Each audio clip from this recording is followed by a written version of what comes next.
Welcome to the bold analysis, ladies and gentlemen. Thank you very much. I'm also on my way to Nairobi. So today I'm spending the day in Kisumu. So my guys in Kisumu, let's catch up.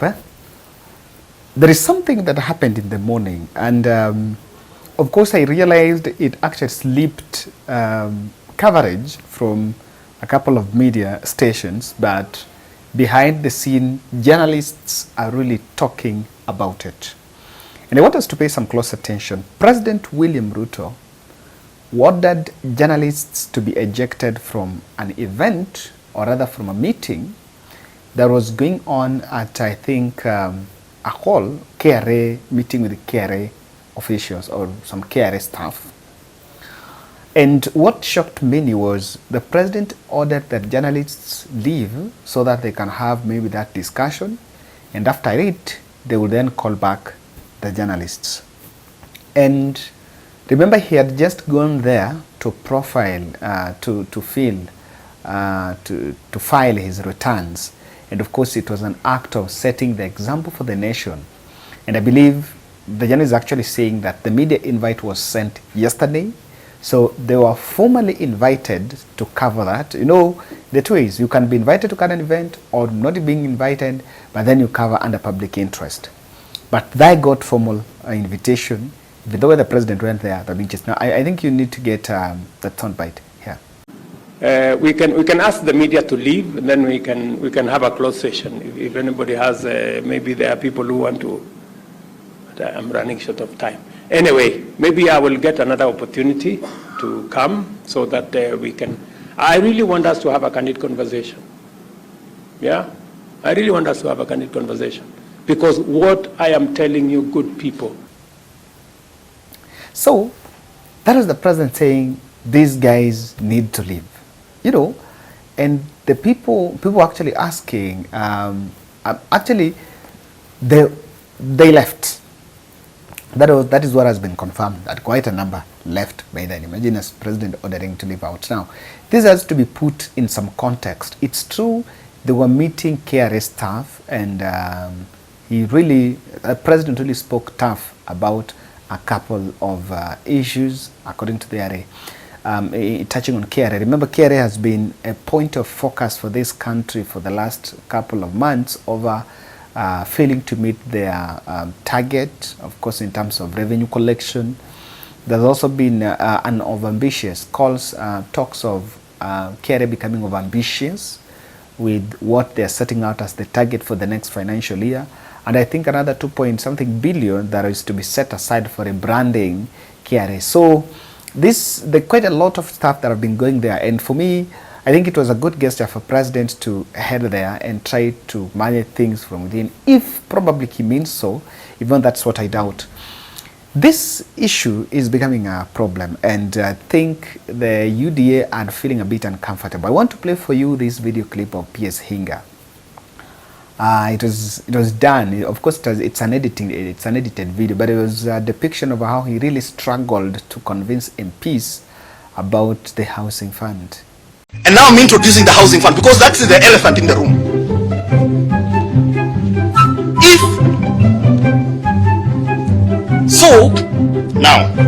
Now, let me just make a guess. I don't know what is the solution. So, today, you know, nyinyi hamuelewi hii maneno. Quite honest, this is what I call a sweetheart deal. Now, so, another venye nimesweat. Doubt you. Sorry, you're going to have that. Sorry, I'm very normally animated. This for. Guess what? You know, you see why I am struggling. Piki ponkiana.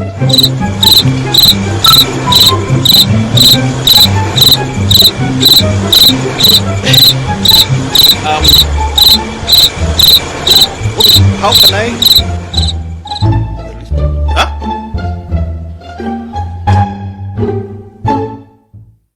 That was Hinga speaking about the housing fund. It became a challenge, and by the way, he had to walk out, and he was told to prepare the responses for the questions, because MPs were asking many questions about the housing fund. And so I want us to look at what exactly will be happening that the president is trying to avoid the media in some, or why they were actually kicked out, because this can only be about these three issues. The president has been a master of doublespeak, and the doublespeak in the sense that he's been speaking a lot and speaking from this side of the mouth. After some time, he says something, and the media doesn't forget. People take stock of what he says, and has found himself in very unfamiliar and very conflicting situations. People in this country know about how a promise was made on the issue of the gas, but later on it turned out that I was not talking about the gas, I was talking about the cylinder. And I think the president was really trolled by Kenyans on backtracking on something that he literally said. And I think even when he was meeting the KRA, that came out because he said, at some point he said, I don't want to say things I'm not so sure about. I think that clip was, I captured that clip too. Well, I have not come here to make statements that I am not sure about. I know what I'm saying. And so it just cannot continue that way. It cannot continue that way. And we cannot continue to bury our heads in the sand that doesn't exist, because it does. And you know it does. So, tutakutana tutaongea. Si namna hiyo? Na wale wanaendelea na hiyo biashara, I promise you, you will have to leave. I promise you, you cannot continue to do that in any government office. You will not be able to do it. So, that's President Ruto saying, I don't want to say things I'm not so sure about. And that is one of the challenges. The doublespeak is a big danger because people don't take you serious. I think it's not, I don't want to say, people, of course he's a president, people can't fail to take him serious. But what I'm simply saying here is it will reach a point where your messaging will not sink. You cannot, even when, you can say a lie, or rather you can lie for quite too long, until even when you are saying the truth, or even when you are serious, people don't take you for it. And the moment, and that should be, and that will be a big worry to President Ruto, because in the last 6 months, and I think it's still continuing, when President gets to a podium and where he's speaking to Kenyans, he's normally under consistent temptation to say something new. And because of that temptation, he has fallen for that temptation for quite too long, and find himself saying things even off the budget and off his plan, especially the speeches he makes of the speech, of the written speech. So this is a challenge, and I think his advisors have said, the president, you know what, the country is looking at doublespeak, and of course, that doublespeak master, and I think even Nation covered in such a headline, suppress the image of the presidency. It lowers the integrity threshold. It depicts you as a man, the presidency that is not saying the truth, or rather is hoodwinking the public. So that's one of the reasons why I think he's now trying to control, and that's why he wanted the journalists out. Maybe he would have made another statement there, it would have been covered. And they know very well that I think when he went to the KRA, he was a bit, I think there was some sort of anger. Kidogo, not to a large extent, but there was some anger. And that is why the president tried to manage the situation by telling the journalists to try and make an exit. So that will be it. But I think, secondly, there is something that is disturbing President William Ruto. And what is disturbing President William Ruto is excess leakage of government secrets to the media. It's worrying. If you read, I told you I'm a very good fan of newspapers. If you read newspapers, you'll get very, inside stories about things happening. There are a lot of fights in government ministries, in state agencies. I don't know in fact, I'm just wondering, the thing has just gotten out of hand. apart from the fact that there was that double speak, within the state agencies, within these government offices, there are a lot of fights. I remember analyzing about PSS Tangero and Aurelia Rono in the office of Musalia Mudavadi, Prime Cabinet Secretary. They were bad blood. They could not meet eye to eye simply because of the question of who was to be the accounting officer of the ministry, or rather of the office. And the president had to reshuffle. And even after reshuffling and taking PS Ngero to Kindiki to be PS in charge of correctional services, she still resigned. This has been going on, and I tell you, you will understand a bit of what is going on. So what president also might have known there, because I followed that, I realized that he might have known that the KRA staff would have taken the opportunity to leak out some things, or rather to tell out president things.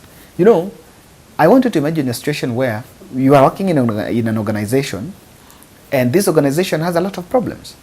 But once in a while, you get an audience with the president. What will you do?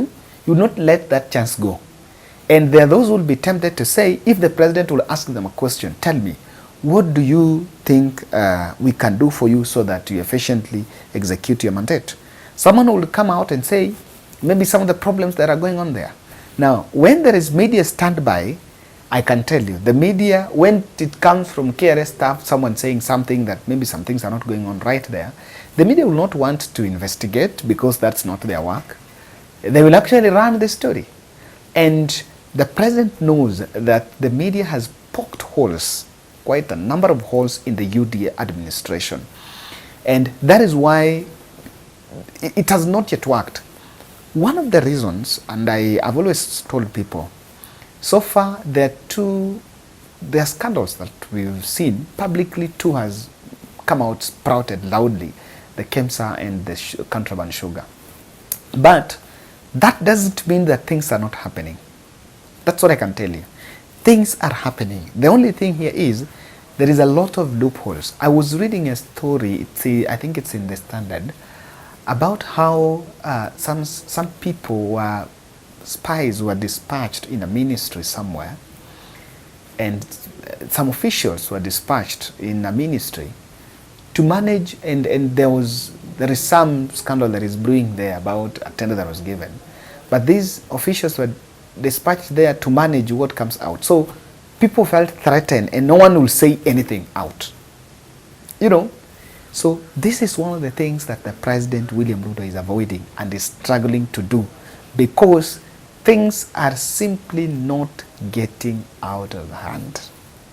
Things are simply getting out of hand, and is avoiding a situation where a critical leakage will get out to the media. I also see the president doing locking the media out because he is known very well. The taxation question has affected civil servants mostly, more than any other person.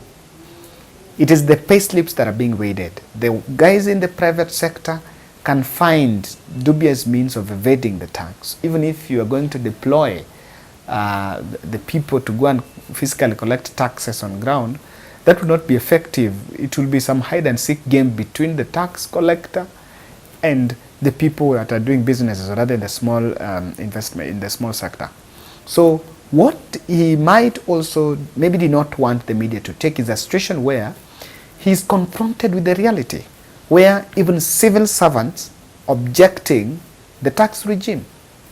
The truth of the matter here is, whether working in KRA, whether working in the ministry, or whether working in an state agency, if the 3% housing levy is made mandatory, it's going to affect.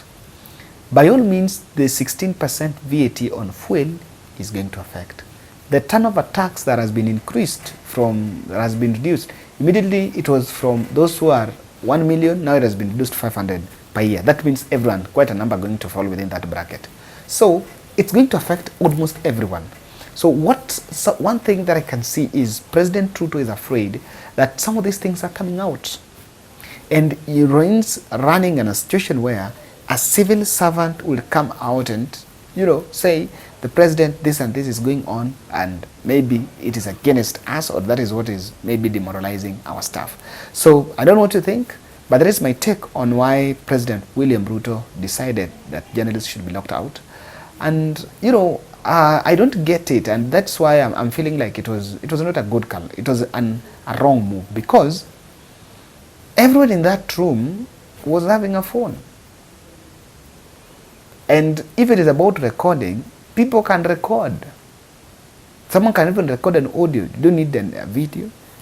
And in the room, if I look at the video, the room was full. You cannot control everyone there. Even if you're deployed, people are going to check. You cannot man-mark people. If you dispatch a contingent of police to man-mark people in a meeting, then they will feel frightened and no one will even talk. So you need to leave them free. So whether journalists were out or not, and if there is something that is to come out, I can tell you, it does not take the presence of a journalist. Even nowadays, more of the leakages, that news that come out, do not come from those public meetings. They actually come from backroom meetings. It's the people in the board that fight, and after fighting, they rush to the media and do leakages and share documents. So that's a bit of my end, and let's look at how this will play out. That's my bold. Hi guys, my name is Kevin of the Bold Analysis. Are you looking for fresh Kenyan flour?